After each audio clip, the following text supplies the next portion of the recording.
رمضان المبارک کے روزے رکھنا اسلام کا اہم فریضہ ہے۔ یہ عبادت اپنی نوعیت اور فضیلت کے اعتبار سے امتیازی اہمیت کی حامل ہے۔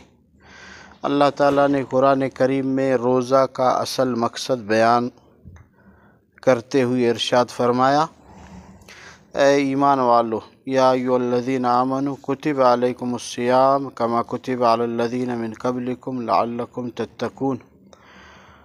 اے ایمان والو، تم پر روزہ فرض کیا گیا جس طرح تم سے پہلے لوگوں پر فرض کیا گیا تھا، تاکہ تم پرہیزگار بن جاؤ۔ حقیقت بھی یہی ہے کہ روزہ کے ذریعے خواہشات نفسانی کا کلا کما ہو جاتا ہے۔ روزہ گناہوں اور منکرات سے بچنے کے لیے ڈال اور بچاؤ کا کام دیتا ہے۔ روزہ سے روحانیت کی آبیاری ہوتی ہے اور دل کی صفائی اور تقرب ایزدی کے لیے بھی روزہ نہایت اہم وسیلہ ہے۔ اتنے اس کے فوائد ہیں میرے دوستو۔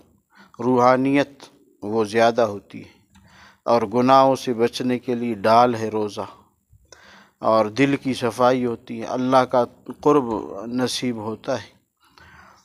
تو گزارش یہ ہے کہ ایسے ماحول میں میں اور آپ روزہ گزارے جس میں گناہ کرنے کا سوچ بھی نہ ہو، گناہ کرنے کی چاہت بھی نہ ہو۔ ایسے ماحول اگر بازار میں ہوں گے تو پھر گناہ تو ہو سکتا ہے، اور اگر مسجد میں ہوں گے پھر نہیں ہوگا۔